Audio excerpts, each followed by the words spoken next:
What's up, everybody? Angel Ghost Girl here, and today's video is going to be a haunted reads.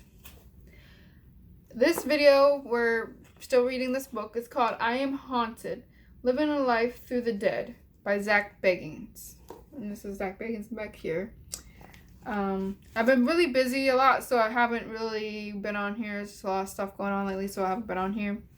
But we're right now on chapter 31. And we're on page 225. This chapter is called Ex-Girlfriend's Ghosts. Women are hard enough to handle without their ghosts, too. So, guys, say all my exes lives in Texas for me. All my exes get haunted and freaked out by evil spirits. It's the nature of dating me. Over a period of 2 years, every girl I dated was affected by the spirit attached I had during that time. I couldn't help it. Every time I came back from an investigation, I seemed to bring back baggage that would attack whoever I was dating. It was awful over those 2 years. I'd say 12 women were affected in some way, and half of them experienced severe attacks. Dealing with women is hard enough. Demons make it nearly impossible. A spiritual healer from Hungary told me that I had a possessive female spirit following me around and a demonic attachment. I don't doubt it. In fact, 2 separate healers came up with this same diagnosis, and neither one knew the other. So I believe it. It made sense to me, so for a while I had all the women I dated sign waivers so I wouldn't be responsible for anything that happened to them. I'm joking. When the attacks died down, I thought it was over. In the past year, I haven't had many paranormal activity at my house, which is a big relief since before then, every woman was getting attacked in some way when she came over. But recently, an ex-girlfriend called me out of the blue to tell me that she was having severe experiences with a spirit at home. 2 weeks later, another woman said the same thing. No, there's no way they could have collaborated on this. They don't know about each other, have never met, and live in different states. Coincidences? Common look who we're talking about here. The first girlfriend, we'll call her Miss Blue, had a serious problem, and I had to go to her apartment because things were getting so bad. I hadn't seen her in a long time, so yeah, it was awkward, but I wanted to help. So I went over one night to see what was going on. Apparently a spirit was attacking her and her roommate. It also damaged the apartment itself, tearing down the blinds, raising the washing machine lid, turning lights on and off, and opening and closing doors, and taunting Miss Blue while she was sleeping. As soon as I walked into the apartment, I could feel that something wasn't right. The air was heavy, and definitely were alone. I've done this job for many years now, and I've conducted hundreds of interviews with people who have been traumatized by the spirits. Miss Blue and her roommate were legitimately freaked out and concerned for their well-being. It wasn't a booty call for those of you who may be wondering. So I walked in, sat down on the couch, and started talking to them, and immediately felt uneasy.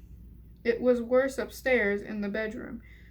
I couldn't even stay in Miss Blue's room because something unfriendly was there, pushing me out like it knew I could sense it and fight it.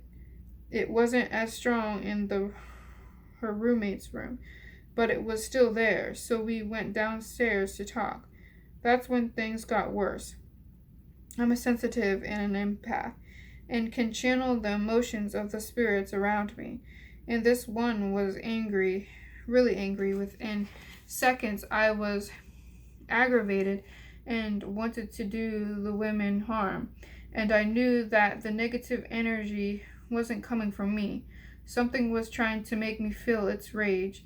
Luckily, I recognized what was going on and got out before I could cause any trouble.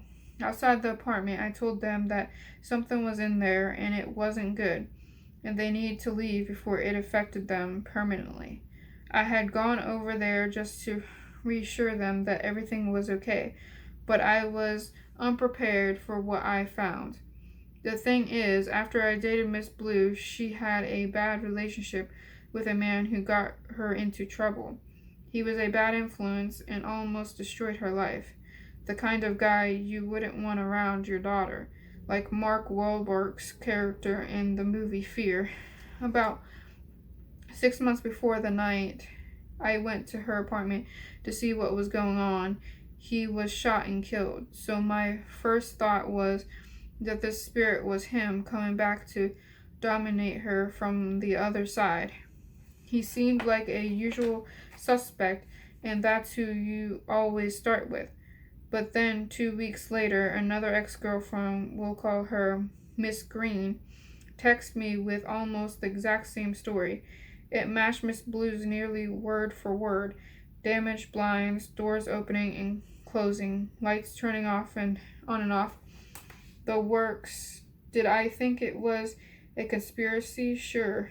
But trust me, there's no way these women could have cooked up this story between them, especially since I felt the spirit at Miss Blue's apartment and knew she wasn't faking it. They don't even know her. They don't even know each other. So how was it that they were having the same issues? And then it hit me. Could the spirit have moved from Miss Blue's apartment to Miss Green's?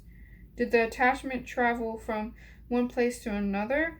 Remember what I said about the possessive female spirit that attacked women in my house. Hell hath no fury, like a joke, jealous women, right? Could it be that this spirit, malevolent spirit, remembered them from when they would come to my house and was trying to terrorize them both? Could it be that it was trying to feed off their fear and knew that it could manipulate me by getting me involved? It's like a funky triangle of jealousy. It's the worst kind of love triangle you can imagine. One with a demon chick involved literally. She's back. Fortunately, the attacks have subsided at the time this book is being published, at least. Sometimes haunting lasts a long time, and sometimes they last only a short while and then go away. The entity gets what it wants and then leaves the victims alone. I didn't really do anything to stop them, but the attacks ended, which is fine by me. But let this be a warning to any woman who wants to date me. I'm not a stalker, but some sort of bitchy spirit watching over me is. George Saint's exes may live in Texas, but mine get possessed. So, I'm thinking about reading another chapter. Let's see how long it's gonna be. Okay, so that's gonna just be it for the day. So if you like this video and you want to see more like it, then like and subscribe to my channel and comment in the comments below. Make sure you ding that notification button so you get notified when I upload another video. Until next time, everybody, sweet dreams, or should I say sweet nightmares. Good night, everybody.